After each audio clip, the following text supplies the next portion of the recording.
Shalom prince, shalom princesse de l'Éternel, j'espère que tu vas bien. Nous allons partager une exhortation ce jour, une parole de l'Éternel.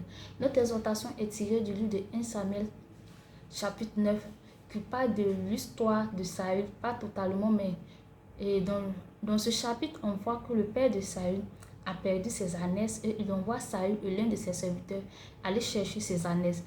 Arrivés sur la route, ils n'ont pas trouvé, ils ont cherché et voici que le serviteur dit à Saül, allons voir tel homme de Dieu qui est dans tel endroit, qui nous montre le chemin à suivre.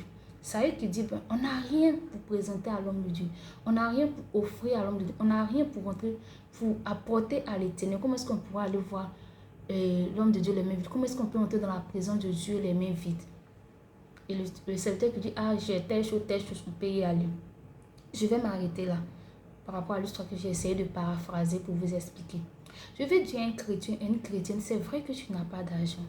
C'est vrai que tu ne touches pas des millions. C'est vrai que c'est vraiment difficile chez toi, tu n'arrives pas à t'en sortir.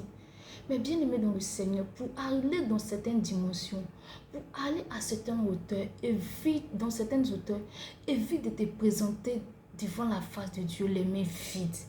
Évite de te présenter dans la maison de Dieu les mains vides. Non, tu me diras non qu'aujourd'hui les pasteurs, les hommes de Dieu aiment l'argent, c'est cela, non.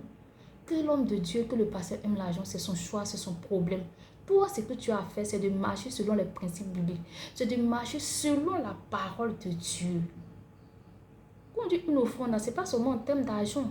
Quelque chose qui peut te coûter, tu vas, tu te prends, même quand tu rentres dans un temps de jeûne, dans un moment de jeûne, 3 jours, tu rentres dans la présence de Dieu, tu sors, apporte une offrande dans la maison de Dieu, c'est une source de bénédiction. Même quand vous faites vos cultes familiaux, peut-être chaque soir, peut-être une fois dans la semaine, tout ça, dans le pot et toi, vous faites vos moments de prière, quand vous sortez de la présence de Dieu, apportez une offrande à l'Éternel. C'est ce qui est biblique, ce sont les principes bibliques. On ne vous vole pas, on ne vous arnaque pas. Aujourd'hui, nous chrétiens d'aujourd'hui, nous murmurons trop. Nous sommes tellement intelligents, tellement sages, nous philosophons trop face à la parole de Dieu. Quand tu lis la parole de Dieu, quand tu lis ta Bible et tu vois que c'est ça, c'est ce qui est biblique, il faut être obéissant, il faut obéir à cette parole.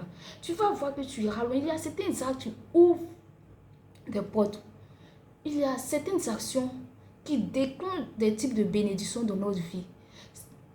Donc, en tant que chrétien, en tant qu'enfant de Dieu, jeune frère, jeune soeur, s'il te plaît, évite de rentrer dans la présence de Dieu les mains vides. Parfois, on vous dit, non, on ne va pas dans la maison de Dieu les mains vides parce que c'est une histoire fausse ou autre chose. Arrête d'attirer certaines malédictions sur toi. Dis-moi, pour ceux qui vont consulter les marabouts et autres, est-ce que tu es déjà parti chez un féticheur les mains vides? Même quand tu ne sais pas ce que le féticheur va te donner là, en allant, tu prends l'argent et puis va te demander plutôt comme offrande là, tu prends l'argent et puis tu vas avec. Même avant que tu n'apportes le sacrifice, tu fais l'offrande avant de sortir chez le féticheur. Pour ceux qui vont consulter, ils savent. Pour ceux qui vont chez les guérisseurs, pareil. Maintenant, pourquoi toi, en tant qu'enfant de Dieu, toi, en tant que chrétien, tu lis la Bible, d'après toi, tu parles en langue, tu gênes tout ça, là, tu fais les 40 jours de gêne, et puis tu refuses, tu vas dans la maison de Dieu les mains vides. Attends, c'est qu'il y a quelque chose qui ne va pas. Il faut changer de mentalité. Il faut changer de mentalité. Ce que nous recevons, ce que nous avons, appartient à l'Éternel. Lorsque tu apportes dans la maison de Dieu, Dieu te bénit encore. Et Dieu protège encore tes finances. Et Dieu permet à ce que tout ce qui est comme bénédiction financière qui est bloqué puisse être débloqué. Tu ne sais pas ça. Tu te joues trop aux avares dans la maison de Dieu. Toi, tu es trop pink. Non, évitons cela. C'est vrai que nous ne touchons pas des millions. C'est vrai que tu ne touches rien. Peut-être que tu as dit que tu n'as rien. Ta situation est difficile. Mais pardon, tes 5 francs que tu gagnes, ce ne serait-ce que le mois. Pour utiliser 1 franc. Si tu veux, mais utilise 4,5 francs. Tes 1 franc que tu gagnes. Si tu veux, utilise 0,5 francs dedans. 0,5 francs qui reste là. Va, apporte ça. Quand tu vas dans la présence de Dieu, tu donnes ça à l'Éternel. Pour vous, à la maison, vous priez, vous avez votre celui de prière, vous faites les cultes familiaux. Après chaque, vous faites l'offrande et allez-y déposer. Soit dans une église, soit dans votre église, vous apportez. Toutes des choses qui sont bibliques. Ne dites pas non aujourd'hui. Non, les pasteurs de Jésus aiment trop l'argent. Ou ceci, cela. Ça n'a rien à voir avec ce qui vous demandent. Mais je suis en train de vous parler sur la base de la parole de Dieu. À la maison, quand tu seras en train d'écouter cette vidéo ou la regarder, il faut que tu regardes dans le livre de 1 Samuel chapitre 9 et tu vas comprendre ce dont je suis en train de parler. Changeons de mentalité. Évitons de rentrer dans la présence de Dieu les mains vides. Tu rentres les mains vides, Dieu te bénit, tu ressors comme ça te dit rien. Il y a Saül même là, il ne sait même pas sur l'homme de Dieu qui partait croire parce qu'en ce moment, il ne connaissait pas Samuel, allait leur montrer le chemin pour dire bon, c'est le bon chemin. Il ne sait même pas si on va leur dire non, les ânettes sont mortes et tout, si on les a retrouvés, tout. Mais la première des choses, je dis, je n'ai rien pour rentrer dans la maison de Dieu, parler à l'homme de Dieu. Je n'ai rien pour offrir à l'homme de Dieu, mais toi-même, Dieu te permet même d'entrer dans sa maison. Toi-même, tu demandes, tu finis de demander. On dit bon, fais une offrande à l'Éternel. Tu me dis non, c'est cela, c'est comme ceci.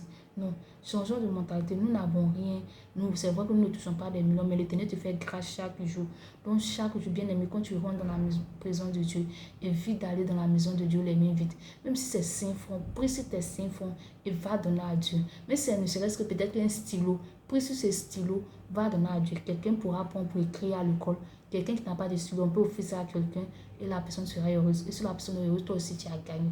Donc, à partir d'aujourd'hui, si toi tu partais dans la maison de Dieu les mains vides et tout ça, tu changes de mentalité. Si tu es parti dans un temple, dans une église ou dans une paroisse pour prier, tout ça, parce que bon, tu es seul, tu as fini de prier, les troncs sont là, tu peux faire ton offrande dans le tronc. Ou bien tu déposes ton offrande sous l'autel de Dieu. Dieu même sait que c'est toi qui as donné, même si personne ne t'a vu. Mais Dieu se souviendra de toi parce que tu as obéi à cette parole de Dieu. Tu as obéi à ce principe biblique-là. Que Dieu nous bénisse, que Dieu nous garde. Bonne journée.